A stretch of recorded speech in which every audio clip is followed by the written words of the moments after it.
Today we'll be speaking with the media director of the APC Amalgamated Group, Engineer Emmanuel Nwosu, one of those prominent support groups that campaigned for the All Progressives Congress and of course got victory for Bola Ahmed Tinubu, President of Nigeria, and Kashim Shettima, Vice President. Welcome to the program, sir. But all through the campaign, you know, your party said a lot of good things, assured Nigerians standard of living will be improved, the welfare of citizens will be the government's primary concern. But a lot of people are now taken aback with the tough times that just hit us as soon as the government came on board. Thank you very much. Thank you, Nigerians, and we're glad we are in a new government. The truth of the matter is tough times require tough decisions. The president, Bola Ahmed Tinubu, is not the cause of what people are talking about. He made a very eloquent statement, starting from day one to be honest and transparent with Nigerians when he said the past government stopped subsidy funding in June, and immediately that month is up. Let nobody expect us to continue to fund subsidy because we need a law to do it even if we want. But I promised during my campaign that we are going to remove subsidy because that is the best thing to do in the interest of Nigeria. And you can see that within a few days, he is already engaged in the critical areas that will save this country. He's held meetings with the critical players in the oil sector and in the economy, the CBN, and in the security sector. So what is happening now is that this is a man who wants to do the right thing. What is the right thing? Stop this scam called oil subsidy, where trillions of naira has been flushed down the drain, and we don't have any infrastructure in the country. What kind of country is that? Let the market forces determine the range that prices of fuel we sell. What government does is to regulate. What the government wants to do is to save us trillions of naira that we can plow into infrastructure development. Stop people who are feeding fat on this thing called subsidy from doing that. And then stop our fuel from going across the border and retailing very cheap, cheaper than what we buy here, which is what is killing our economy. Secondly, the man has said, I'm going to stop the double exchange rate market. Fantastic. The moment he does this too, you will see a rebound in our economy. And it takes a tough man who means well for the country to do it. So, yeah, but it seems this tough decision now has put the government in trouble because the organized labor are also spoiling for a fight. The truth is that it is not for organized labor to tell ordinary citizens what is good for them. We, the citizens, are not with the organized labor in this. If they want to punish the citizens, let them do that. This government must not fall to their blackmail. In 2012, some of us engaged this same organized labor, so they are called, when the then President Jonathan wanted to stop this oil subsidy. This same organized labor made sure that that government buckled. But I'm confident that Bola Ahmed Tinubu, the president, will not buckle this time. If they want to shut down this country for 10 years, let us shut it down and do the right thing once and for all. But do we have that time? A lot has happened in Nigeria. The needs of the people have tripled and even become more than the government can even meet as we speak. And there's no time for all of this shutdown, all of these quarrels between organized labor and the federal government, because the citizens bear the brunt of it. And so do we want to continue in seeing that grace may abound? Do we want to continue running this country underground just because a few people who have formed themselves into a cabal, looting our country dry in the name of oil subsidy, working with the so-called organized labor to make sure that the right thing is not done, have refused to allow the citizens think? Ourselves, as amalgamated APC support groups, we have commenced sensitization program, which will run as long as it takes to make sure that the citizens bear this pain for a short while. We must give credit to President Buhari for helping to see the Dangote refinery to fruition. The moment the production moves in next month, July, you will notice that this price will begin to go down. Why? Because we will no more buy crude in dollars. Dangote will buy crude in naira, and we will buy fuel in naira. Nobody will be saying, oh, we need dollars, exchange rate this, that. Everything will be traded just like you walk into a production company and say, I want to be your distributor. Marketers will access it in naira. And then this government will open up that sector further to make sure that if I have the storage facility, I can go and take product. Yeah. But what organized labor is saying is that there should have been a process. There should have been wide consultations. There should have been provisions made for some kind of palliatives. You see, for that the is ordinary what they have been. citizens who, From 2012 till date, organized labor is still waiting for process. What other process do we need? They don't want this thing to be done. They are working in cahoots with the cabal, the marketers, who are the demons holding this country down, who don't want us to use trillions of naira for our development. They want to fritter it away. So we must not listen to this organized labor. We must tell them enough is enough. For once, leave us. Let us solve this problem. In this case, do the masses have a choice? Because it seems they have also relied on organized labor to speak for them when it matters the most. Well, some of us also are part of the masses, and the media are part of the masses. So let us all speak the truth to ourselves. We must remove oil subsidy now. And the good news is that the pain will not last long. Hitherto, we didn't have functional refineries. For once, we have one that will go into full production in the next few days. Once that happens, and we are doing purchase and the sales in our local currency, you will see that product will be available. The price will be regulated, of course. One thing I will tell government is, NMPC is now a limited company, a liability company. It has no business regulating anymore. Extract PRA from NRC so that it will be an agency strictly for regulating the oil sector. NMPC go into competition with other companies in that sector. Yeah, let me just quickly take you up on the Bola Tinubu administration. We have seen how the administration have kick-started governance as soon as President Bola Tinubu was sworn in. You know, how well would you say in these few days the government of Bola Ahmed Tinubu has fared, and in what direction would you say their actions and even some of these appointments, in what direction would you say is taking the country to? Well, I think it's excellent, as we expected when we campaigned vigorously for him, because we know that this is somebody who understands what this job requires. Watch out the first few days, he held strategic meetings and everybody is on his toe.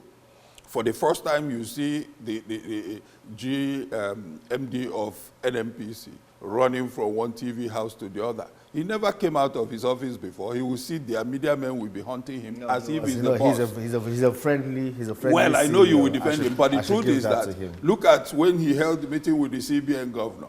You can see that everybody understands that this man knows what he is doing. So this is somebody that will take this country to El Dorado. We are sure, and we're not politicking anymore.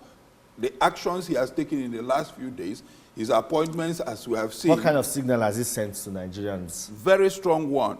I am somebody who's determined to take tough decisions, and I'm going to help this country get to the best point.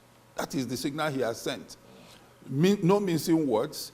We are going to tackle our security problem. Go after the oil thieves, crush them. Standard. I don't care who is involved.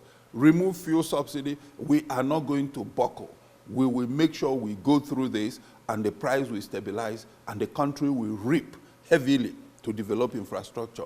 I am going to stop the double exchange market. Fantastic. The monster destroying our economy are two. One, the double exchange market, and two, the oil subsidy. Once he confronts this as he has determined to do, watch what will happen in the next 6 months in Nigeria. Guaranteed, everybody will begin to salute this man. He's a tough man who wants to take tough decisions. We only want him to balance the unity of the country. Yeah, I was coming to that. You know, people have talked about how divided across not just political lines now, even ethnic lines, and some people might want to say religious lines. And we now have a new government in place who, during campaign, promised to run an inclusive administration. In what areas would you now say the government should pay attention to that would also give a sense of inclusion and ensuring no one is left behind? Thank you very much. The country witnessed massive division across board during the campaigns and the electioneering process. Now it's time for him to be the president of Nigeria. We understand that we had 3 major candidates, 1 north, 1 southeast, 1 southwest. It brought a lot of bad blood, but the Tinubu we know, being a president, is going to unite this country by making sure that every part of the country is factored in. Those of us who are the southeast, we are looking up to him to take the right decision. My state, Anambra, for instance, we have had issues in APC in Anambra because we never had committed leaders who were appointed into government in the last 8 years from Anambra State coming back to give back to the citizens. So this time, we have decided that we want somebody who believes in the Tinubu political philosophy, who has worked with this man for over 20 years, who understands that if you don't take care of the grassroots, your party will suffer. We want such a man in Anambra State for our ministerial position, and that is what we believe we begin. We have a candidate in the person of Sir Joe Ibokwe. This is one man who we believe that, having worked with Asiwaju for decades, and somebody who has stood up against every form of secessionist intentions, he believes in one Nigeria. He loves to relate with the citizens. If he is given that opportunity, APC will resurrect. So you're saying in essence that why the APC didn't really do well in the southeast is because some of the leaders appointed from that region in the last 8 years are not those who are connected to the grassroots. They are not. I can give you names in Abia State, in Enugu State, even in our Anambra State. They were totally not connected to APC, not even to talk about the grassroots. So they were just picked from there and dropped on us. These are people who didn't have connect with the people. These are people who never believed in the APC ideology, the progressive reasoning, which thinks more about the people. So this time, we are calling on the president to correct it. We need people who believe, number one, that Nigeria must be one. And Sir Joe Ibokwe in Anambra State, nobody comes near him. So our desire is to see such people represent us in the Federal Executive Council. Another delicate situation the APC is handling now is the leadership of the 10th National Assembly, how it will emerge. The APC has done some kind of zoning arrangements, but we have lawmakers who are kicking against this, who are even accusing the APC now of dictatorship, of undue interference in the matters of the National Assembly. Where do you stand in this? Because well, I stand with democracy. And what is that side of democracy? Is not, to my knowledge, imposing anybody because the party cannot vote. But the party has urged the lawmakers elected on their platform. Absolutely. What the party can do is to persuade members, but you can't force me. If I'm a member elect, I get to the floor, I will look at the person I want to vote for. As a member of the APC, you know the party has a subtle way of coercing the lawmakers to do its bidding. No, the party doesn't have any way to coerce lawmakers. How? These are elected people. You're only elected on the platform of the people, just like we say, once you're president, you're president for everybody. The party gives them that platform, you know. Good, but the party does not have right to withdraw that platform once elected. So they can coerce you. What the party does, which is right, is that the party will call members and say, this is our party.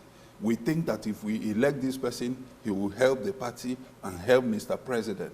Can we support him? Persuasion. I don't think it is right for the party to say you must. And if the party says you must, the party will discover that the party cannot say that. Okay, the people the party has recommended What's your Yes, impression of them? For me, actually, the party made nice choices.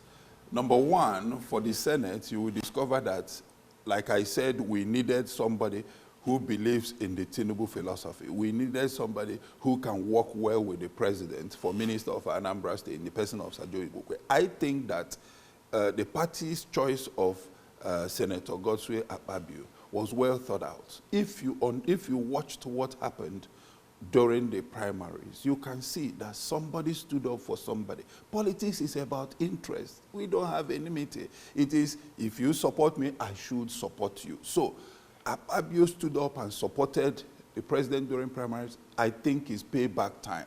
Just like the president himself said that he stood up and supported President Buhari, it's payback time. And he got it. And everybody said, it is true.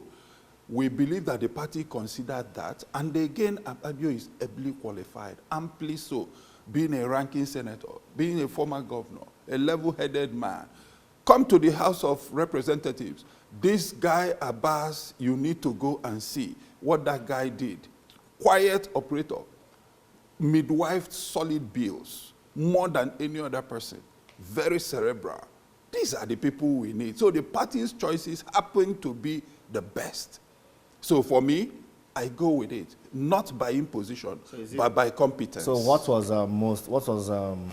what did the party consider most? Is it payback or competence? What do you think? Well, number one is competence. But in that competence, you saw that you are gaining two, because the man you are pushing for the Senate president position is so competent. And he happens to be somebody I want also to say, thank you. There's nothing wrong with it. I've never seen anywhere in the world where a party will win election and go to an opposition party to say, come and take the best position. Politics is give and take. If you sow, you reap. And that is why some of us are confident that we are going to reap, because we sowed in the vineyard of APC and we're successful. That doesn't mean we're going to exclude everybody. No, you know, the government is large. Other people will still partake in what is happening in governance, provided people are competent. All right, then. Thank you so much, and I wish you the very best. A lot of Nigerians are watching, scrutinizing the administration of President Bola Tinubu to see the steps he takes towards improving the lives of Nigerians and also fulfilling the manifesto of the party. Thank you so much for your time on the program, sir. Thank you.